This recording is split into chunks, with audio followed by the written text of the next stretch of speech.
Hi everyone. நம்ம நீங்க பார்க்க போற சொன்னோம் அசல் 5000, ஆண்டு வட்டி வீதம் 4%, n ஈக்குவல் டு 1.5 ஆண்டுகள். அரை ஆண்டுக்கு ஒரு முறை வட்டி கணக்கிடும் பொழுது வட்டி எவ்வளவு அப்படின்னு கேட்கிறாங்க. கூட்டு வட்டி எவ்வளவு அப்படிங்கிறதா கொஸ்டின். இப்ப தீர்வு நம்மளுக்கு அசல் எவ்வளவு கொடுத்துருக்காங்க, b ஈக்குவல் டு 5000 அப்படின்னு கொடுத்துட்டாங்க. ஆண்டு வட்டி வீதம் 4%, n ஈக்குவல் டு 1.5 ஆண்டுகள் அப்படின்னு சொல்லிட்டாங்க. இந்த ஆண்டுகளை நான் இது ஒரு கலர் அப்படின்னா இதை பின்னமா மாத்துறேன். 4 2 பிளஸ் 1 3 அப்படின்னு வரும். இப்போ 3/2 ஆண்டுகள் அப்படிங்கிறது நம்மளுக்கு ஆண்டுகள். இப்போ நம்மளுக்கு கூட்டு வட்டி அப்படிங்கிறப்போ கூட்டு வட்டியை பொறுத்த வரைக்கும் டைரக்டா கூட்டு வட்டி கண்டுபிடிக்க முடியாது. முதல்ல தொகை தான் கண்டுபிடிக்கணும்.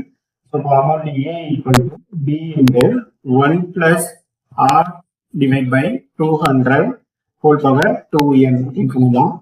ஸோ அசல் 5000 இன்டு 1 பிளஸ் ஆர். ஆர் வந்து எவ்வளவு, 4%. இப்போ 4/200 இன்டு ஹோல் பவர் 2 இன்டு என்னோட வேல்யூ 3/2. இப்போ இங்க 2 கேன்சல் ஆயிரும். பேலன்ஸ் 5000 இன்டு 200 நான் யூஸ் பண்ணிருக்கிறேன். 1 into 200 plus 4 divide by 200 whole power 3 அப்படிங்கும். So 5000 into 204 divide by 200 whole power 3.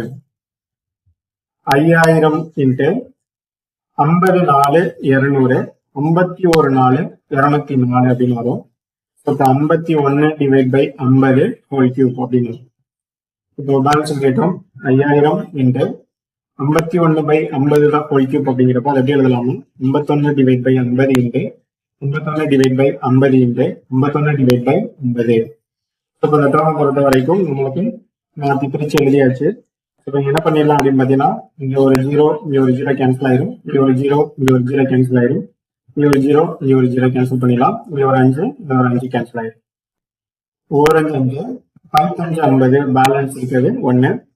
வாய்ப்புள்ள பாயிண்ட் வச்சு 0 சேர்த்தோம் அப்படின்னு பார்த்தீங்கன்னா 2 10. ஸோ இதை அடிச்சோம்னா 10.2 அப்படிங்கிறோம். இப்போ மொத்த டேர்ம் 10.2 இன்ட்டு 10.2 இன்ட்டு 51.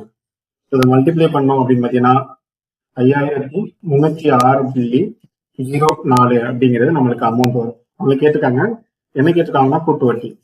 இப்போ சிஐ ஈக்குவல் டு கூட்டு வட்டி வேணும் அப்படின்னு பார்த்தீங்கன்னா தொகையிலிருந்து அசலை கழிக்கணும். இப்போ தொகை எவ்வளவு, 5306.04 மைனஸ் அசல். அசல் எவ்வளவு அப்படின்னு பார்த்தீங்கன்னா 5000. ஸோ 5306.04 5000 போயிடுச்சுன்னா 306 ரூபாய் 04 பைசா அப்படிங்கிறது தான் நம்மளுக்கு அரையாண்டுக்கு